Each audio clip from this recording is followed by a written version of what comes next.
जी आपल्या आसपासची बातमी असेल आपणा सर्वांसाठीची। आपण पाहत आहात 7 मराठी न्यूज।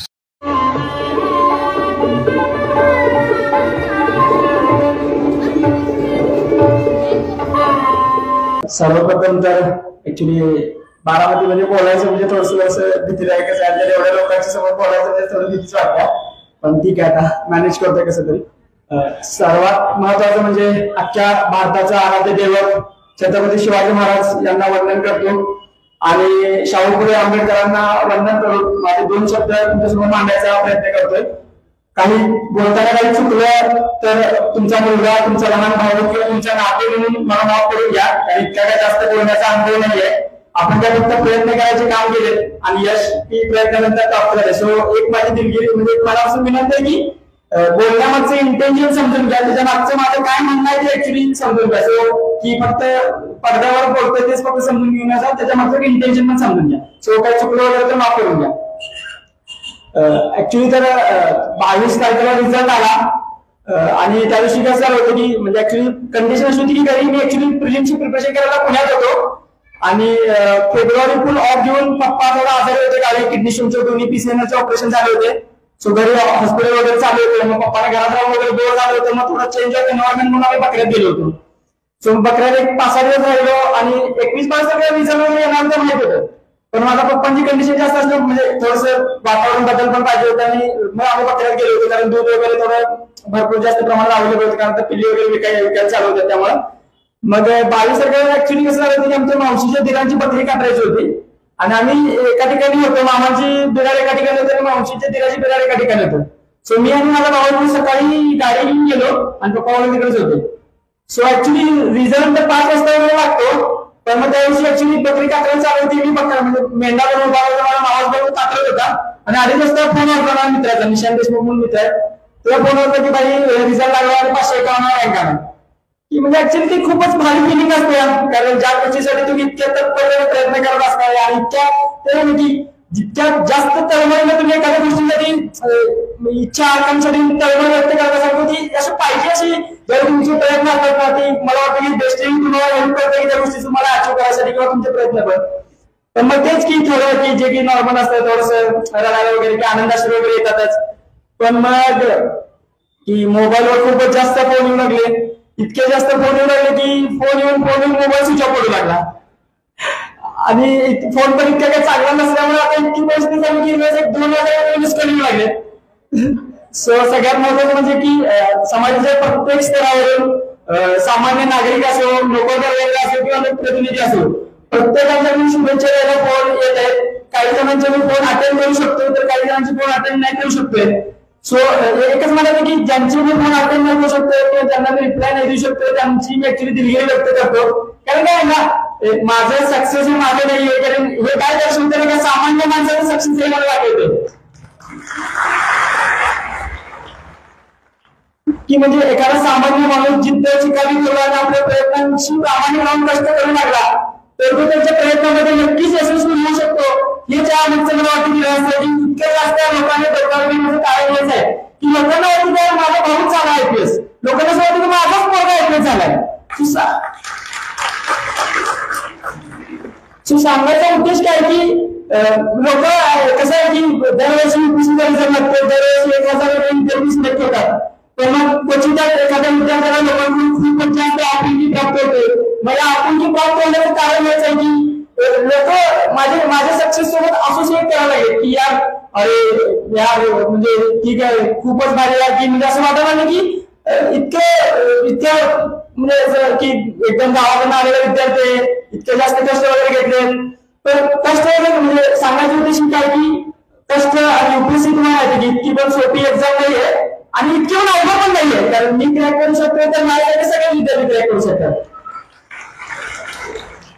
सो अवघड आणि सोपं हे फक्त आपल्या मनाची स्थिती असते असं मला वाटतंय। समजा तुम्ही म्हणतात त्याला अवघड आहे तर ते अवघडच जाणार आणि तुम्ही म्हटलं तर सोपं आहे तर मग खरोखर सोपं झालं, पण हे म्हणून पण चालणार हे पण कष्ट पण करावं लागणार की फक्त म्हणजे हा ठीक आहे सोपं आहे आता असं करतो म्हणजे काय जमणार नाही। सो की प्रयत्न पण करायला पाहिजे। सो थोडंसं माझ्या UPSC जर्नीबद्दल बोलूयात असं मला वाटतं की जे तुम्हाला खूप जास्त असं वाटतं की भारी आहे। ऍक्च्युली एप्रिल 2021 पासून मी माझी युपीएससीची जर्नी चालू केली. पण त्याआधी मी ऑगस्ट जुलै 2020 मध्ये माझं ग्रॅज्युएशनचं लास्ट इयर चालू होतं. म्हणजे मी college of engineering Pune CAT मधून बीटेक पास आउट केलं. पण मी त्या लॉकडाऊन मध्ये घरी बसून काय करायचं, कॉलेज पण ऑनलाईन शिफ्ट झालं होतं, घरी पण कॉलेज पैशांची गरज होती. मला काय करायचं तर पोस्टमनचा जॉब जॉईन केला मी. गंगापूर पोस्ट ऑफिस म्हणून आमच्या इथून जवळच आहे, त्याला काही जास्त काम नसायचं पोस्टाचं, लॉकडाऊन होतं. म्हणजे आता ठीक आहे, आठवड्यात एकदा दोनदा जाऊन जर समजा 10,000 महिन्याला मिळत असतील तर 22 काम व्हायला काय निवांत काम आहे. तासावर पत्र वाटायची, यायचे 10 तास द्यायला लागले. सो ते भारी वाटायचं. सो एक 10-11 महिने पत्र पोस्टमनचं काम केलं. पण नंतर आम्हाला तापा वाढला. तर मग काय करतो माहिती काय कळतं की प्रिपरेशन करायचे, तर ते प्रिपरेशन करायसाठी स्पार्क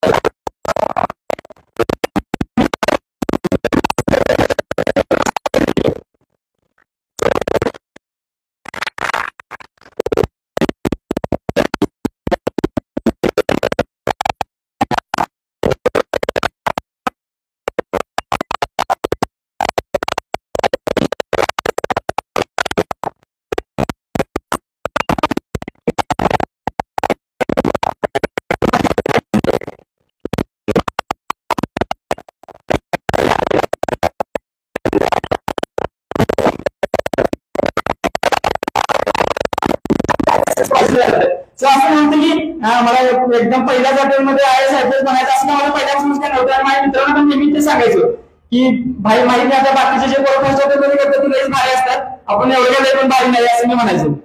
सो मग परत 2022च्या पिढी नंतर मेन्सचा थोडा अभ्यास चालू केला. मग माझं असं असायचं की समजा एखाद्या टॉपरच्या 10 पानाच्या नोट्स असतील आणि माझ्या 100 पानाच्या नोट्स असतील तर ते मला सारख्या वाटायच्या, कारण मला माहित असेल ते पिक्टोग्राफी एक मेमरी तयार व्हायची की मला आठवायचं की मी माझ्या कोणत्या नोट्स कुठे काय लिहिलेलं आहे ते सगळं माहित असायचं. सो स्वतःच्या नोट्स बनवण्यावर मी सर्वात जास्त भर दिला. म्हणजे जे युपीएससी करतात विद्यार्थी किंवा करू इच्छितात ते GS2 GS3 वगैरे दरम्यान वाचून झालं. पुन्हा फेब्रुवारी 2023 मध्ये युपीएससीची प्रिपरेशन चालू केली. मागच्या ज्या अटेम्प्टमध्ये मला चुकले होते, खूप सिली मिस्टेक झाले होते, म्हणजे खूप फालतू मिस्टेक जे की करायला नाही पाहिजे होतं. पीओके अनालिसिस जे करायला पाहिजे होते ते मी केलं होतं 2022 मध्ये, ते 2023च्या अटेम्प्टमध्ये केलं. तर मग त्यावेळी दिल्ली सोडली, कारण दिल्लीचा खर्च जास्त परवडत नव्हता, महिन्याला 10,000 वगैरे खर्च यायचा. आणि खूप चांगली गोष्ट म्हणजे दिल्लीतली जी ओळख वगैरे आमच्या त्यांना आम्ही आणखी म्हणायचो, त्यांनी ऍक्च्युली आमचं रेंट होतं 6,000 रुपये, जे आणि बाकीचे माझे मित्र 6,000 घ्यायचे, पण त्या माझ्याकडून 3,000 घ्यायचे, कारण मित्र सांगितलं की अशी माझी परिस्थिती आहे.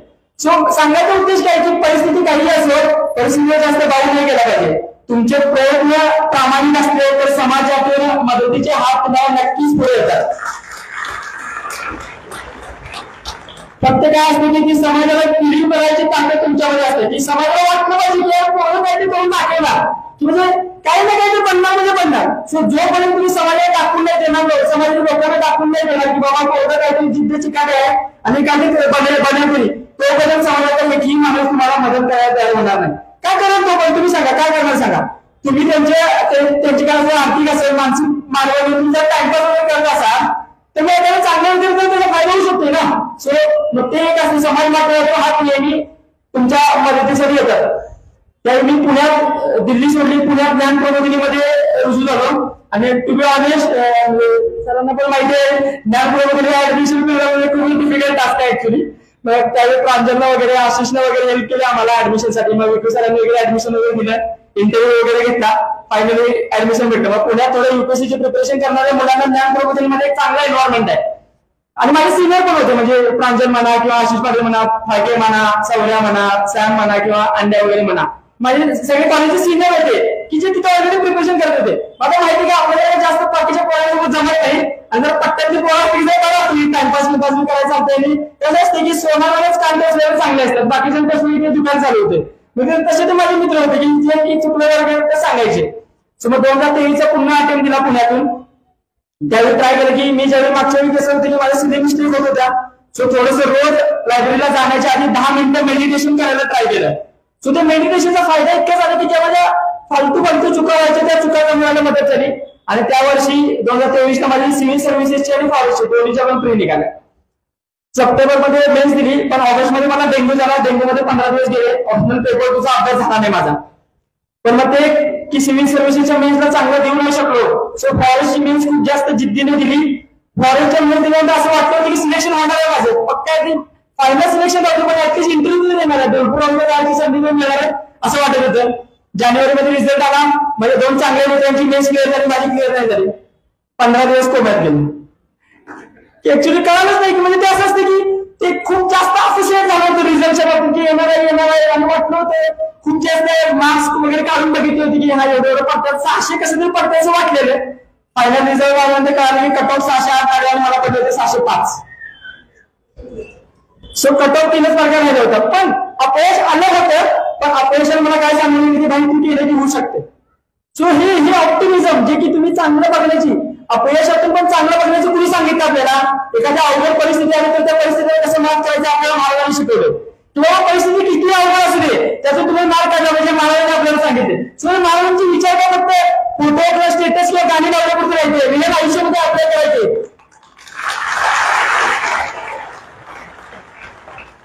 अपत्वते म्हणजे असं वाटतं की ती कुठं काळाच्या ओघामध्ये कुठं म्हणजे मागे पडायचं. मला असं वाटतं की ते तुम्ही सर्वांनी संकट आणि महाराजांचे विचार किंवा शाहू फुले आंबेडकरांचे विचार तुम्ही रिअल लाईफ मध्ये वापरायला पाहिजे असं मला वाटतं. पण मग पुन्हा 2024 ची प्री दिली, पुण्यातूनच दिली. प्री देताना माझा असा फोकस होता की सिव्हिलच्या मेन्स तर माहित नाही, मी सिव्हिल सर्व्हिसेसच्या, पण फॉरेस्टची मेन्स आता काढू शकतो याचा कॉन्फिडन्स होता. सो मला जास्त असं वाटायचं की सिव्हिलची प्री वाली निघणार होती म्हणजे सिव्हिल सर्व्हिसेसची, पण फॉरेस्टच्या प्रीसाठी तयारी करत होतो. रिझल्ट आला, सिव्हिलची प्री निघणार होती, काय रिझल्ट बघितला पण नाही. फॉरेस्टची प्रीचा रिझल्ट बघितला, प्री निघाय नाही.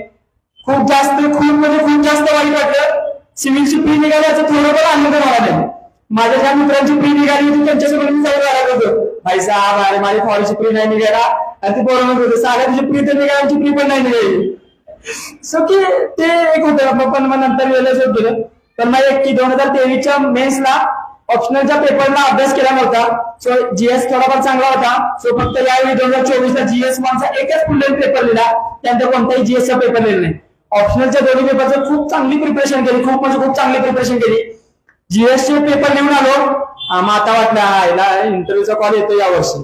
मग परत ऑप्शनल पेपर 1 झाला माझा, जो की माझा स्ट्रॉंग पॉईंट होता आणि त्याला मागच्या वर्षी पण मला चांगले मार्क होते. ऑप्शनल पेपर 1 पण चांगला गेला. म्हणलं वाटलं की आता थोडं चांगलं प्रेझेंटेशन वगैरे केलं, अजून एक 10 मार्क वाढतात. मागच्या वर्षी 135 होते, 145 150 वगैरे पडतील. आणि स्ट्रॉंग झाली की आता इंटरव्ह्यूचा कॉल येते वाटतं. पेपर 2 दिला, खूपच रॅन्डम. मला असं वाटलं गणलं वाटलं सगळे जातो की जे काही इंटेलिजन्स होतं की आता इंटरव्ह्यूला भरपूर वर्षाला जायचंय, ते सगळे माझे इंटेलिजन्स निघून गेले. मग आता म्हणलं की बोंबा झालं की काय की परत पुढच्या वर्षी आता अटेंड द्यायला लागतं वाटायला.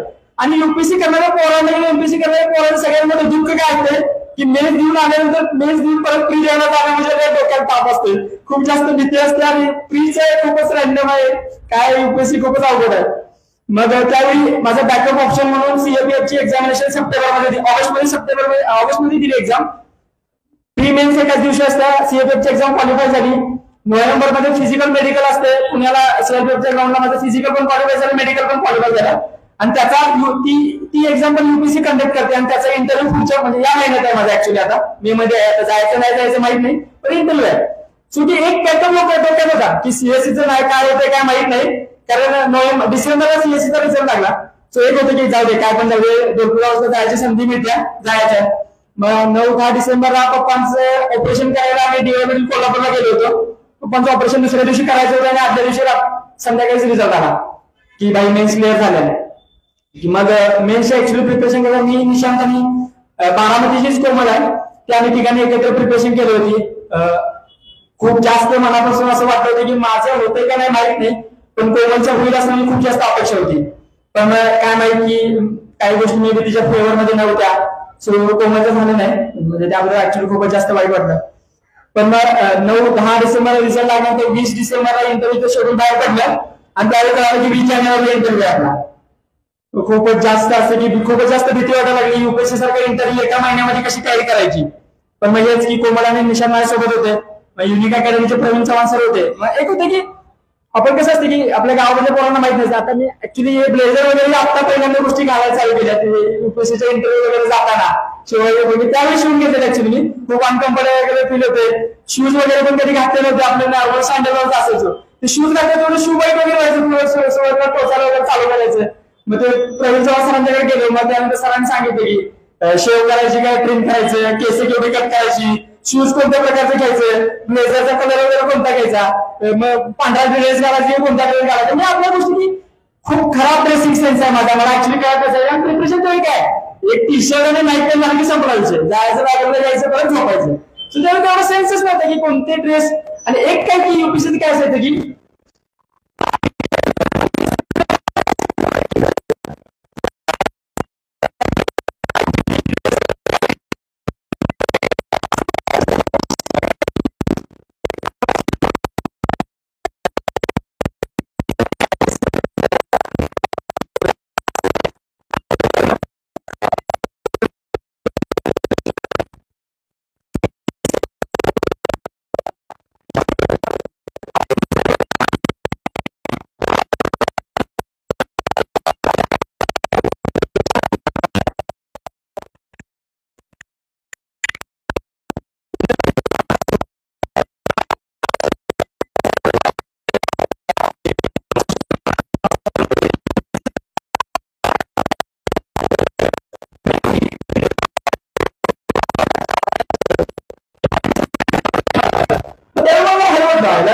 फायनान्शियल बॅकग्राऊंड वगैरे कन्सिडर केला मार्क वगैरे जास्त पाठवलं वाटतं तुला बॅकग्राऊंड माइंड वगैरे जरा चाललं होतं गेली.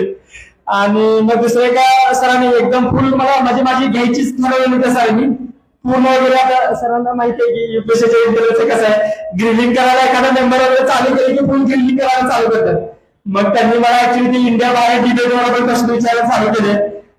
त्यानंतर पीओच्या बद्दलचे वगैरे पण क्वेश्चन विचारले. पण मग तेच की आपल्याला खूप जास्त एक्सपिरियन्स नाही काय जे काही थोडंफार नॉलेज आहे की जे काही ऑलरेडी सर्व्हिसमध्ये आहेत सरांच्यासाठी त्यांनी सांगितलेले कुठल्या भाषणामध्ये त्याच्या पुढचं नोट्स वगैरे काढून दिलं किंवा बॅक ऑफ द माइंड मध्ये असतं की ऑफिशियल ओपिनियन आहे गव्हर्नमेंटचं. मग ते मी ओपिनियन सांगायला लागलो. खरं तर मला सांगा माझ्यासारखं 25-30 वर्षाचं पोरगं 40 वर्ष अनुभव लोकांसमोर इंटरव्ह्यू केला गेलो त्यांना माझ्या उत्तर एकदम फालतूच वाटतं ना. म्हणजे त्यांना असं वाटलं की आता काय ते बुकिशल उत्तर द्यायला लागले तर माझ्या ऑप्शन पण नव्हतं. मग ठीक आहे उत्तर वगैरे दिली. मग अजून एक बोर्ड मेंबर होते. ऍक्च्युली माझी युपीएससी डिटेल ऍप्लिकेशन फॉर्म भरताना हॉबी भरून घेते तुमची म्हणजे तुमचं छंद काय आहे विचारता. सो मी छंद टाकताना शीप अँड गोट ट्रेडिंग म्हणजे वडील आई वडील मेंढपाळ करतात त्यामुळे मी शीप अँड गोट ट्रेडिंग हाच माझा छंद टाकला होता. आणि याचा फायदा म्हणून मला ऍक्च्युअली इंटरव्ह्यूने म्हणजे एखाद्या बोर्ड मेंबरने मला क्वेश्चन विचारायला चालू केले. मग त्यांनी मला विचारलं की शेळी दूध किती देत्या. मग त्यांनी विचारलं की शेळीचे दूध वाढवायला काय करायला पाहिजे. मग त्यावेळेला सांगितलं. मग त्यांनी असं म्हणलं की आजकाल डॉक्टर्स शेळीचे दूध इतकं जास्त काय रिकमेंड करू लागले. मग त्यांना सांगितलं की शेळी खूप जास्त मेडिसिनल प्लांटचा पाला वगैरे खातात आणि तो जास्त मेडिसिनल कंटेंट शेळीच्या दुधामध्ये उतरवतो. सो त्यामुळे डॉक्टर्स शेळीचे दूध रिकमेंड करू लागले. सो त्या ऑलरेडी तो चेअरमन सरांचा तो क्वेश्चन मध्ये फायनान्शियल बॅकग्राऊंड बद्दलचा आणि हा क्वेश्चन मी वाटलं की हा ठीक आहे बाबा खूप जास्त खराब तरी मार्क येणार नाही कारण इंटरव्ह्यू मध्ये पोरांना दिले तर 100 पण मार्क देतात दिले तर 200 पण मार्क देतात. इव्हेंच्युअल मध्ये या गोष्टीचा फायदा झाला. सांगायचा उद्देश इतकाच की काय 160 मार्क पडले डिसेंट आहेत थोडंसं ऍव्हरेज आहेत पण ठीक आहे काय हरकत नाही. अजून कमी असतील तर लिस्ट मध्ये पण असलो नसतो. सो एक की काय म्हणजे तो हॉबी टाकण्यामागचा हेतू काय की बाकीचे कोण म्हणजे मी पहिलाच असं विचारलं नाही की मेंबरचं की आपण युपीएससी इंटरव्ह्यू जातो. माझ्या आधी पण खूप जास्त मुलं गेले असतील माहित नाही मला ऍक्च्युली कन्फर्म माहित. तर त्या मुलांना मला वाटतं थोडं कमीपणा वाटतं काय काय माहित नाही की शीप अँड गोट ट्रेडिंग टाकायची किंवा नमूद करायचं काय कमीपणा वाटतं असं माहित नाही मला. पण मला काही कमीपणा वगैरे काय वाटतं नाही. आणि ज्या व्यवसायामध्ये सगळे कोण करतोय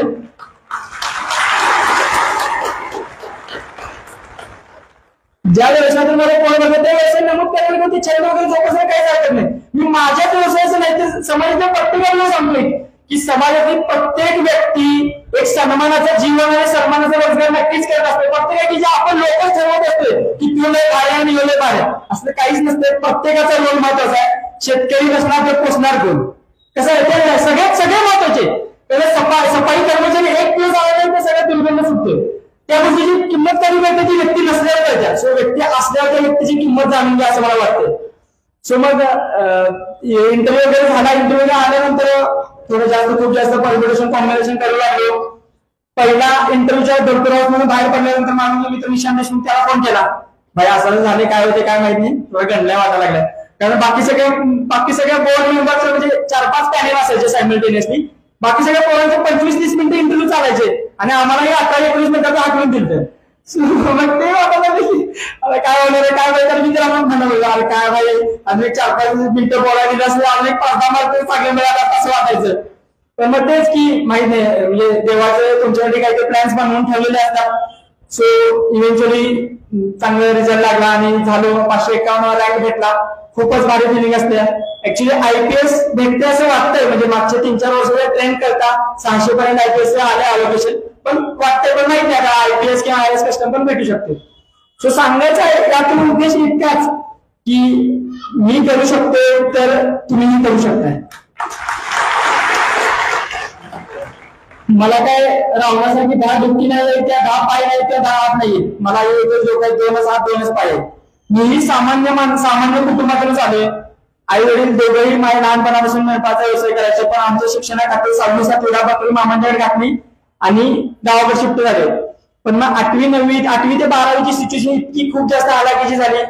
मी कधी बोललेलो पण नाहीये कारण कसं ती खूप जास्त परिस्थितीचा भाऊ पण करायला नाही पाहिजे. पण मला आता वाटतं की ही गोष्ट आवर्जून सांगितली पाहिजे. 10वीची सुट्टी पडली.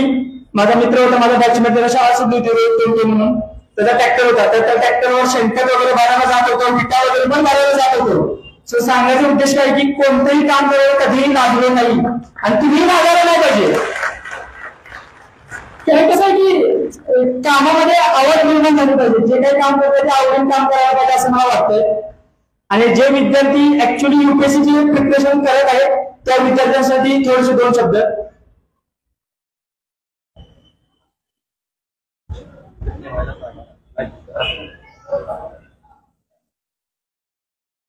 आता बरेच माझे मित्र आहेत जे माझ्यापेक्षा पण खूप जास्त हुशार आहेत. माझा खूप जवळचा मित्र पण आहे. पण अशा वेळी काय होते की प्रीची जी थिन लाईन क्रॉस करणं ना खूप म्हणजे अनप्रेडिक्टेबल आहे. काही जणांचे होते, काही जणांना तो नॅक भेटतो, काही जणांना नॅक भेटत नाही. सो काही असे मित्र आहेत की ज्यांचे कॅलिबर असते तरी पण प्री क्रॅक होत नसत्या. सो तर त्या विद्यार्थ्यांनी काय त्यांना सांगेन की इतकंच ते प्रयत्न करत राहा. पण असे काही विद्यार्थी असतात म्हणजे कसं असतं की प्री क्रॅक म्हणजे काय कट ऑफ 90 आहे आणि तुम्हाला पडतात 85-87. सो काय म्हणायचं काय कंटिन्युअसली तेवढे राहतात म्हणायचं काय उद्देश की तुम्ही खूप क्लोज आहे. म्हणजे थोड्याफार गोष्टी त्या दिवशी तुमच्या फ्लेवरमध्ये नाही आहेत तर मग तुम्ही प्रयत्न करू शकता. अजून एखादा दुसरा अटेम्प्ट देऊ शकताय ज्यांचं क्लोज आहेत मार्किंग. पण असे काही लोक आहेत की ते 3-4 वर्ष प्रिपरेशन करतात किंवा 5-6 वर्ष प्रिपरेशन करतात. कट ऑफ असतात 80, यांना पडतात 50-40 आणि कोणाला कळतो वाटतं मग 5-6 वर्ष प्रिपरेशन करायला चालू होतं. मास्टर फालतू मला बंद करायला पाहिजे ना. म्हणजे तुम्ही ऑनेस्ट मी त्याला रग बोलतोय पण मला असंच आहे की काय असं तोंडावर रग बोलायचं मागे असं गोडपीठ बोलणं आपल्याला जमत नसते की म्हणजे तोंडावर गोड बोलतो आणि मागे असं काय आपल्याला जमत नाही. तर त्या कोरोनाला सांगायचं होते काय 3-4-5 अटेम्प्ट दिल्यानंतर स्वतःची पात्रता समजते. ऍक्च्युली काय झालंय की पात्रता शब्द वापरायचं नाही त्याच्यावर लायकी हा शब्द वापरायचो. तर माझे काही चांगले जवळचे मित्र त्यांनी म्हटलं की मला लायकी जर असेल तर असं वेगळं वाटतं जरा पात्रता वगैरे वापरलं त्यामुळे मी आता पात्रता वगैरे वापरायला चालू केले.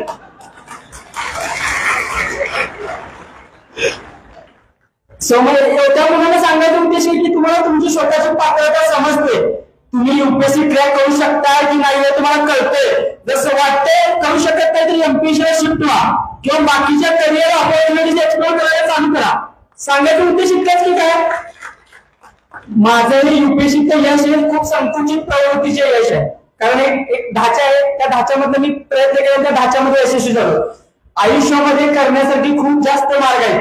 एकच नाही कसं आहे की खाईन तर तुपाशी नाही तर उपाशी असं केली तुम्हाला कशी मारली पाहिजे त्या मासनं काय करू नका की म्हणजे काय की मान्य आहे की प्रयत्न काय करायचे की आयुष्यात 30-40-50 वर्ष झाल्यानंतर असं रिग्रेट नाही वाटलं पाहिजे की ज्या आईला प्रयत्न केले असते बरोबर असतं थोडा सक्सेस झाला असतो. असं रिग्रेट नाही वाटलं पाहिजे. सो हे जे बॅकग्राऊंड माइंड असायचं की प्रयत्न करण्यामागचं कारण हेच असायचं की अजून एखादा अटेम्प्ट दिला असता आता मित्र आहे झाला मी पण आहे मी तुझं वाटतंय म्हणजे असं थोडंसं वाटायला नाही वाटलं पाहिजे. हे एक बॅकग्राऊंड माइंड असायचं. सो हे लक्षात ठेवा. सो जे पोरं कंटिन्युअसली प्री मध्ये फेल होतात त्या मुलांना एवढं सांगायचं की बाकीचे ऑप्शन एक्सप्लोर करायला चालू करा. म्हणजे तुम्हाला वाटत आता सिलेक्ट जाणार शहाणा आला वाटतं. पण खरं सांगतो सत्य परिस्थिती सांगतो 1ल्या-2ऱ्या अटेम्प्ट मध्ये आयएएस बनायचं जे झीड होतं की नाही आता आयएएसच बनायचंय तिसऱ्या अटेम्प्ट मध्ये असं वाटलंय की भाई जॉब पाहिजे आता आणि काय लिस्ट मध्ये नाव इथे बाकी पुढचं पुढे बघायला. सो त्या मुलांना मला खरंच खूप प्रामाणिकपणे सांगतोय, खूप खूप तळतळी सांगतोय. आई वडील खूप जास्त अपेक्षा देऊन किंवा भाडं देऊन तुम्हाला पैसे पुरवत असते महिन्याला. सो त्याची कुठं जाणीव ठेवा. कसं आहे की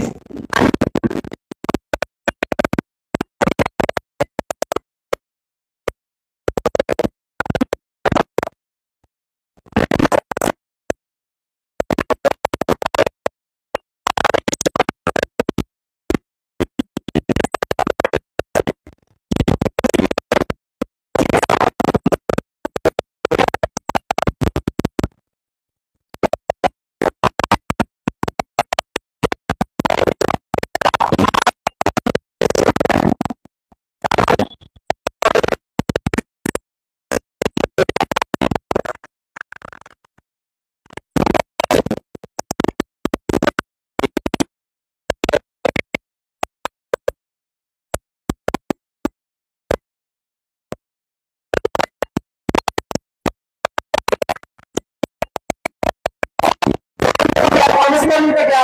म्हणजे आज कॉमर्स करायचं जेएनयू बीयू सारख्या चांगल्या नामांकित युनिव्हर्सिटी मधून करा की आपल्या गावाकडे थोडस आर्ट्स कॉमर्स जास्त की नाही, पण बीयूला जेएनयूला मधून बघा. आज कॉमर्स करायला एकदम टॉपची प्रायोरिटी आहे. सो की तुम्हाला करायचं ग्रॅज्युएशन तर इतक्या हाय युनिव्हर्सिटी मधून करा की म्हटलं पाहिजे की यायला पोरं बीयू मधून पास झाले. इथे आमचं पण फक्त असं वाटतंय आम्ही ग्रॅज्युएशन सीयूबी मधून केलंय, ते जे डीयू मधून जेएनयू मधून पास झाले त्यांना आहे का बीयू मधून पास झाले पहिल्याचा दृष्टिकोन वेगळा असतोय. सो जो दृष्टिकोन तुम्ही कमावा लागतो तो आपोआप मुलात नाही तो कमावा लागतो. जे आयआयटी मधून पास आउट झाले त्या पोरांना आम्हाला वाटते आयआयटी मधून पास आउट झाले. सो ते खरं काय नाही आहे ऍक्च्युली तो आहे आयआयटीचा गव्हर्नमेंट मेडिकल कॉलेजचा त्यांनी ते कमावलंय. ते असंच भेटलेलं नाहीये, त्यांच्या मागचे कष्ट पण आहे. सो ग्रॅज्युएशन खूप चांगल्या नामांकित कॉलेजमधून करा. मी प्रिपरेशन ग्रॅज्युएशनच्या म्हणजे त्यावेळी माझं इंग्लिश इतकं काय चांगलं नव्हतं. थोडं आपल्या गावाकडे माहिती आहे ना इंग्लिश की ठीक आहे जरा जमत असते जरा जमत नसते. मग इंग्लिशची ती भीती घालवण्यासाठी म्हणजे जे प्रिपरेशन करायची इच्छुक आहे त्या विद्यार्थ्यांसाठी सांगतो ग्रॅज्युएशन मध्ये. सो थर्ड इयर मध्ये माझं म्हणजे थोडं कसं टेक्निकल इंग्लिश चांगलं होतं, म्हणजे ह्युमॅनिटीज आणि इंग्लिश जे लिहावं लागत होतं पेपरमध्ये इतकं काय चांगलं नव्हतं. सो मग डेलिव्हरेट प्रॅक्टिस करायला चालू केली. एनसीआयटी जे की युपीएससी करणाऱ्या विद्यार्थ्यांसाठी खूप बेसिक समजलं जातं आणि ते बेसिक पण आहे. कसं एनसीआयटी ऍक्च्युली नवीन आम्ही ते पोरांसाठी बनवलेले बारावीच्या, पण युपीएससीची पोरगी इतकी आढळली होती की त्याला समजत नाही त्यामुळे फक्त एनसीआयटी वाचायला लागतात. सो आम्ही काही हुशार नसते असं मला म्हणायचा उद्देश आहे. मग तेच बारावीचे एनसीआयटी परत वाचायला लागतात. मग पोरांनी मग थर्ड इयरला एनसीआयटी वाचायला चालू केली. मग त्यावेळी इंग्लिश माझं भारी होतं. सो इंग्लिश मध्ये अवघड शब्दांचे अर्थ मराठीमध्ये त्या पुस्तकांमध्ये लिहू लागलो. मग थर्ड इयर लावून गेलो. मग माझे जे मित्र होते ते मला लागलं की सध्या परिस्थिती काय की मराठी ऍज मेन्सला मीडियम घेऊन किंवा मराठी ऍज इंटरव्ह्यूला घेऊन सिलेक्शनचा रेशो कमी आहे as compared to English. So असं डिसाईड केलं की इंग्लिश मध्ये जाता पेपर देऊया. सो जे पुस्तकं मी ऑलरेडी वाचले होते मेरे वेबस्टर नावाची डिक्शनरी डाउनलोड केली मोबाईलमध्ये आणि इंग्लिश मध्ये अवघड शब्दांचे अर्थ इंग्लिश मध्ये लिहू लागलो की मी व्होकॅब्युलरी डेव्हलपमेंट केली. रोज इंग्लिशचा इंडियन एक्सप्रेस नावाचा न्यूजपेपर वाचायला चालू केला. तर मग स्वतःचा एक व्ह्यू पॉईंट वगैरे बनायला तयार झाली. सो एक स्टेज असं आली त्या स्टेजला असं वाटू लागलं की ऍक्च्युली युपीएससी मध्ये मराठी मध्ये पण पेपर द्यायचं असते पेपर असते तिथे अशी सिच्युएशन असे आली की आम्हाला काही सस्टेनेबल डेव्हलपमेंट मराठीमध्ये काय म्हणते याचं क्लायमेट चेंज मराठीमध्ये काय म्हणते असं सिच्युएशन आले.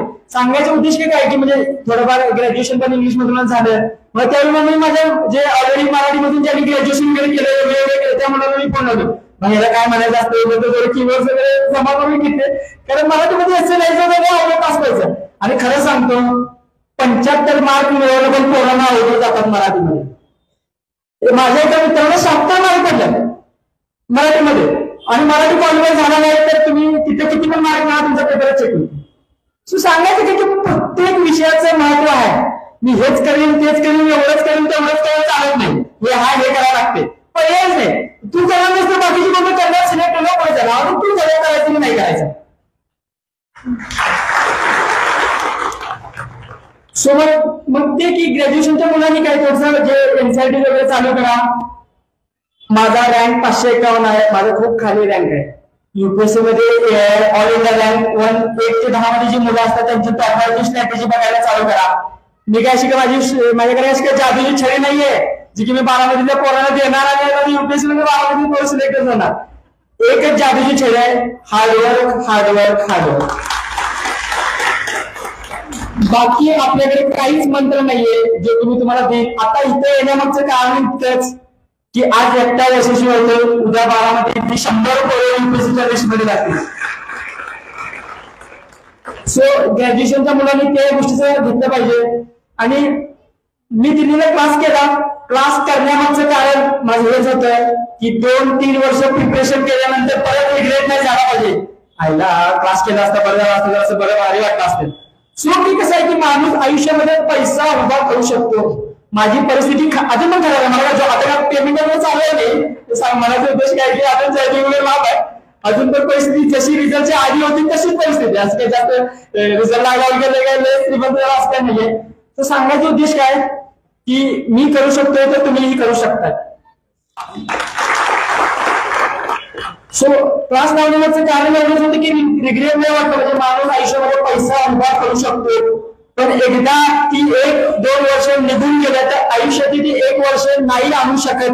माल करून घ्या. खरं सांगतो खूप जास्त रिग्रेट होतो वेळ निघून गेल्यानंतर. सो ते माझं म्हणणं होतं की मी क्लास लावून टाकला आणि क्लास लावून का टाकला. मला 2,35,000 अजित शहाने मला मदत केली, क्लास लावला. समजा मला काही मदत करायला तयार झालं असतं तर मी क्लासेस लावला नसता. सिंपल होतं, माझा फंडा सिंपल होता. पैसे जमा झाले क्लास लावायचा, नाही जमा झाले सेल्फ प्रिपरेशन करायचं. मग आता ज्यांच्या घरची फायनान्शियल कंडिशन चांगली आहे त्यांनी मला असं वाटतं की क्लास लावायला काही हरकत नाहीये.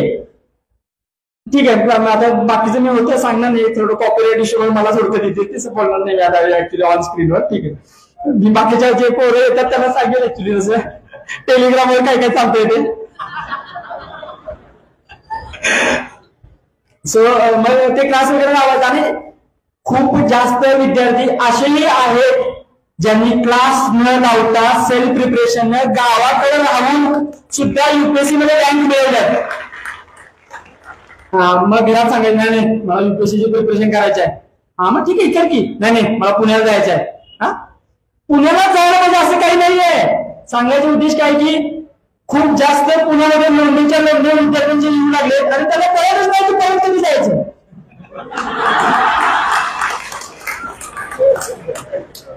सो मग हे जे की आयुष्यात मागे कधी वळून बघायला पाहिजे, तुम्हाला स्वतःला समजलं पाहिजे. सो हे कधी समजणार जेव्हा तुमच्याकडे बॅकअप ऑप्शन असेल तर. युपीएससी मध्ये सक्सेस झाला असतो चांगली गोष्ट आहे, नाही झालं असेल त्याच्यापेक्षा चांगली गोष्ट आहे. कारण की भारी वाटा आहे ना, हा युपीएससी प्रिपरेशन करत होतो. आता मला माहिती आहे की सिस्टीम मध्ये आल्यानंतर खूप जास्त चॅलेंजेस आहे ऍक्च्युली. पण मग ते इनिशियल झील आहे, माहित नाही आता काय होतं. पण मग तेच की बॅकअप ऑप्शन तुमच्याकडे रेडी ठेवा. मी युपीएससी मध्ये सक्सेसफुल झालो नसतो तर मी सीओबी सारख्या नामांकित कॉलेजमधून सिव्हिल इंजिनिअरिंग केलंय. त्या बेसिसवर कन्स्ट्रक्शन साईट मध्ये किंवा कुठेतरी जाऊन स्वतःचा पोर घेऊ शकलो असतो, स्वतःच्या आई वडिलांची काळजी घेऊ शकलो असतो.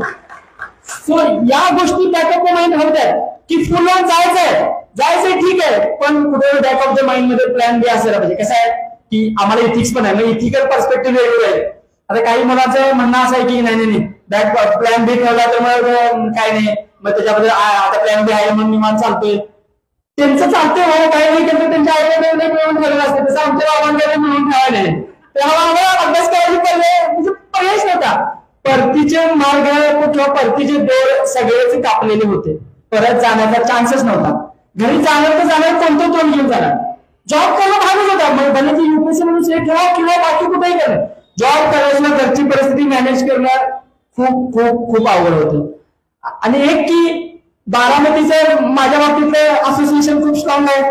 कारण कॉलेजमध्ये असताना गोटलोला होतो, गोटलोला अक्षय भेटला 15 आहे, माझा ऑर्गनायझर होता. ऍक्च्युली त्यावेळी मला घाण वागणूक पण दिली होती. त्यावेळी मला चांगली बोट वगैरे मिळाली होती, केपूरवरच ठेवलेलं तेवढं भारी मार्ग असून पण मग ऑर्गनायझरचं रूपांतर मित्रामध्ये झालं, मित्राचं रूपांतर भावामध्ये झालं, मोठा भाऊ झाला. महिन्याला मला ज्यावेळी म्हणजे मी पैसे मागव नाही मागव फक्त एक बोलायचा पैसे आहेत काय मी म्हणायचं हा आहेत पैसे, तरी मला 8,000 9,000 महिन्याला पडायचे. म्हणजे अक्षर पाठवायचं नाही पाठवायचं, वहिनींची काहीच काळजी करायची नाही, अक्षरांना फक्त वहिनी पण 3-4 वेळा पाठवायचे. आणि सांगायचा उद्देश काय की माहित नाही सोळंकर फॅमिलीला ती नॅक गावली मला असं वाटतं.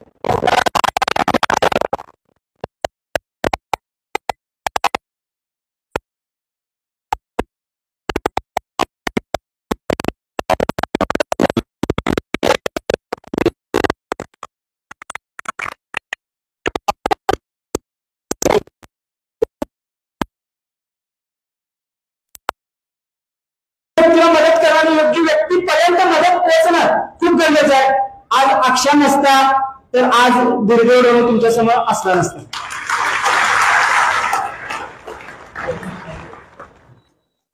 या यशामुळे कसं आहे, मी फक्त पडद्यावरचा कलाकार आहे. पडद्यामागचे भरपूर जास्त कलाकार आहेत जे की आता तुमच्या समोर दिसत नाहीये. ज्याच्यामध्ये माझा मोठा भाऊ ऍक्च्युली त्याला PSI बनायचं होतं, पण त्यांची परिस्थिती खूपच हालाकीची होती. देवचंद कॉलेज म्हणून निप्पाणीला आमचे कॉलेज आहे, कॉलेजला ऍडमिशन घेतलं, NCC मध्ये ऍडमिशन घेतलं. घरून जास्त पैसे मिळायचे नाहीत म्हणून कॉलेज संपल्यानंतर रात्री हॉटेलमध्ये जाऊन वेटरचा जॉब केला. कॉलेजला सेकंड इयरला असताना आर्मीमध्ये भरती झाला. असं काय की कुणाची तरी स्वप्न पूर्ण होण्यासाठी कुणातरी स्वतःची स्वप्न सॅक्रिफाईस करावी लागतात. सो ती स्वप्न माझ्या दादाने सॅक्रिफाईस केलं. पण मला असं वाटतंय की आता दादाची 17-18 वर्ष सर्व्हिस झाल्यानंतर माझी इच्छा आहे की दादाने पुन्हा PSI ची तयारी करायला पाहिजे असं मला वाटतं ऍक्च्युली. आणि मला त्याला PSI झाल्यानं बघायचं आहे ऍक्च्युली की मग तेच की खूप आवडत IPS आणि दादा PSI आहे.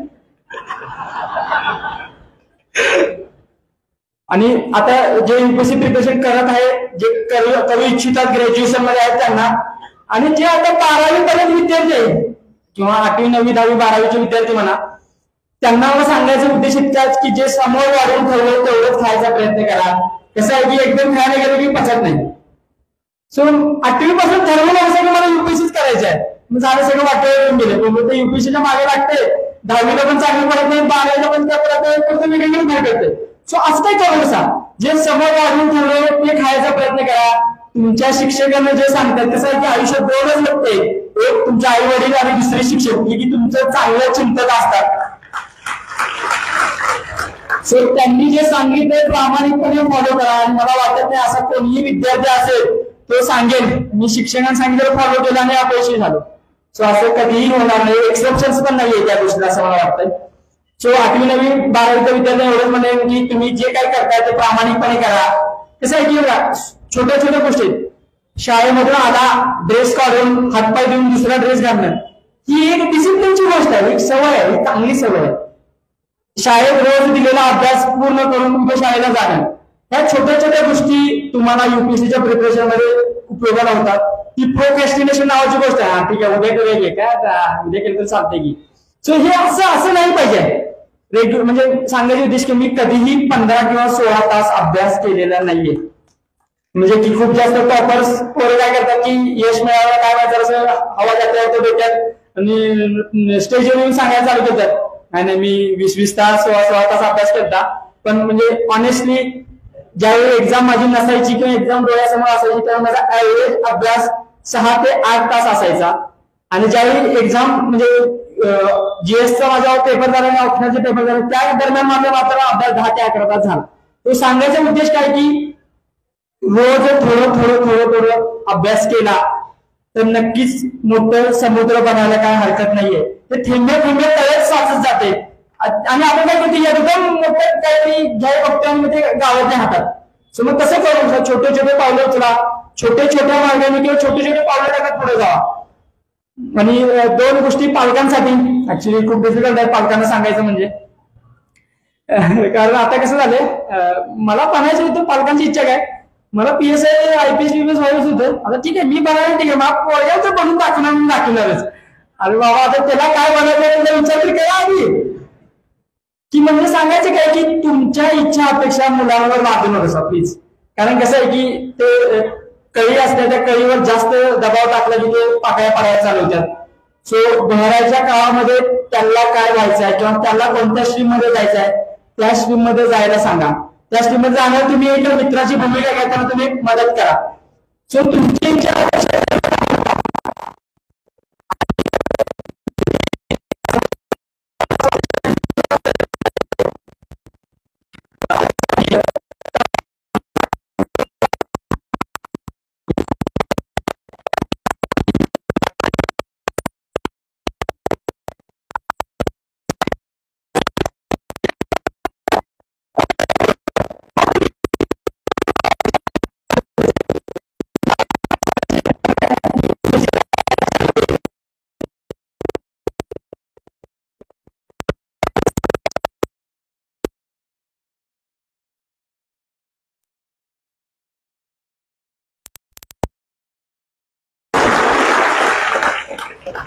मान्य आहे, मी खूप अवघड सल्ला देतोय, पण ट्राय करून बघा.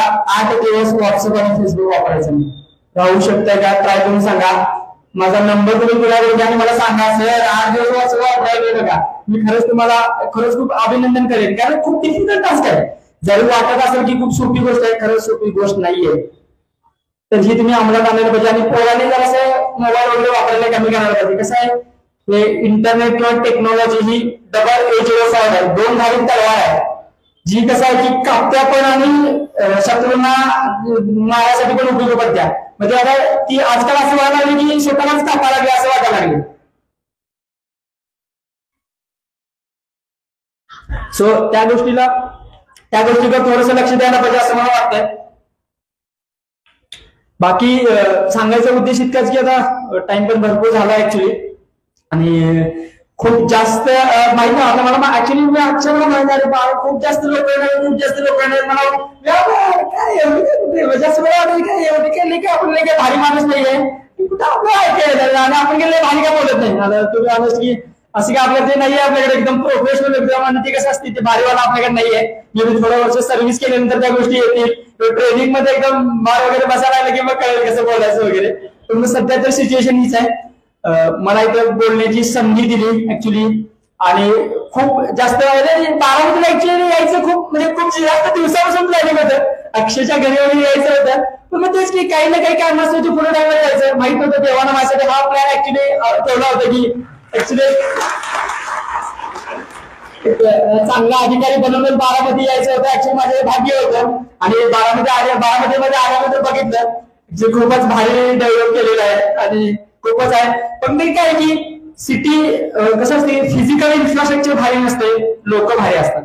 सो सांगायचा उद्देश काय की आज एकटा यशस्वी होते, उद्या किंवा पुढच्या वर्षी बारामतीमध्ये ज्यावेळी 100 विद्यार्थी सिलेक्ट होते त्यावेळी मला बारामतीकरांना विनंती करायची की त्यांचा सत्कार करायला मला बनवावं असं मला वाटतं.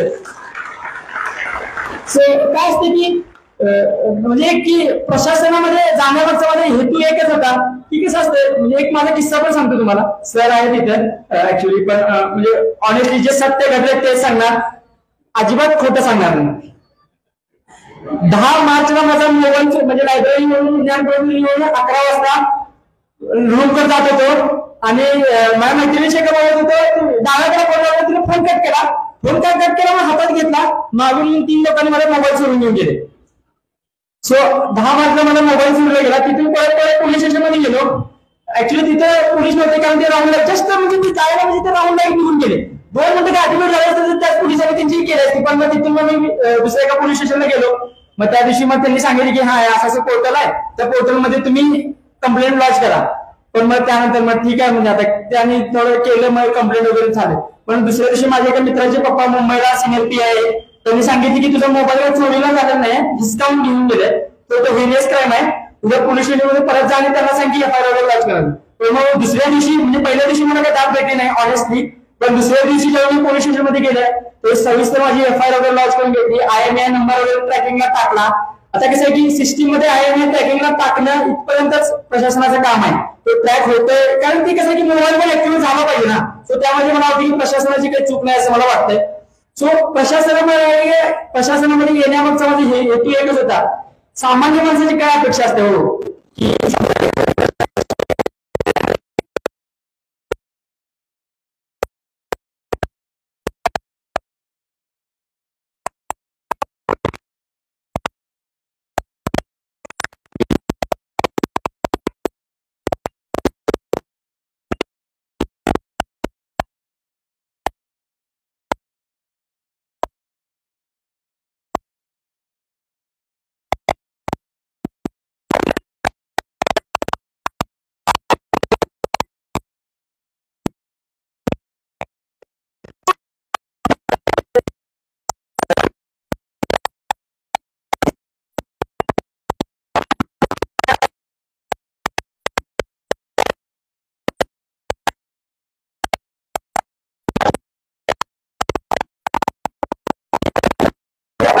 ट्राय करायचं, ते ट्राय करण्यामागचा हेतू पण हाच आहे. ती ट्राय करण्यामागचा हेतू पण हाच आहे.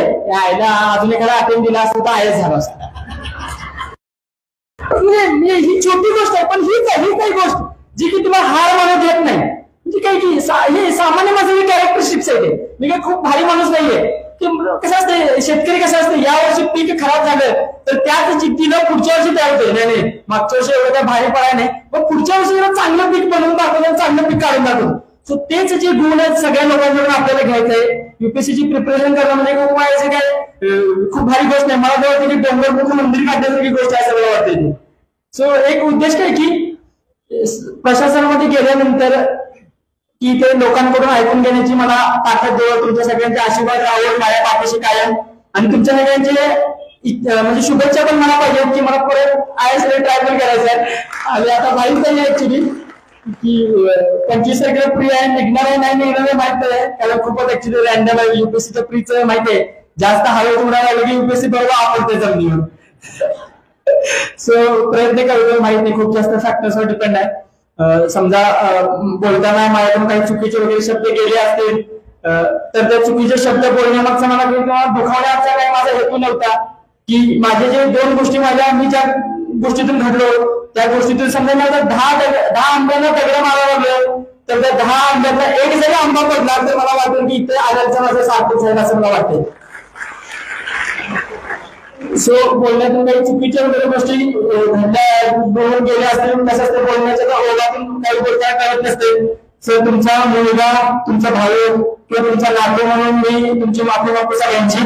आणि मला इथे बोलण्याची संधी दिली आणि खूप जास्त म्हणजे इतकं बोलताना एकही आवाज आला नाही. तर म्हणजे इथे खूप भारी फिलिंग असते की एखाद्या समोरच्या बोलणाऱ्याला कसं असते की भारी कधीच वाटते की जेव्हा समोरचे ऐकून घेणारे पण तितकेच व्यक्ती स्ट्रॉंग असतात.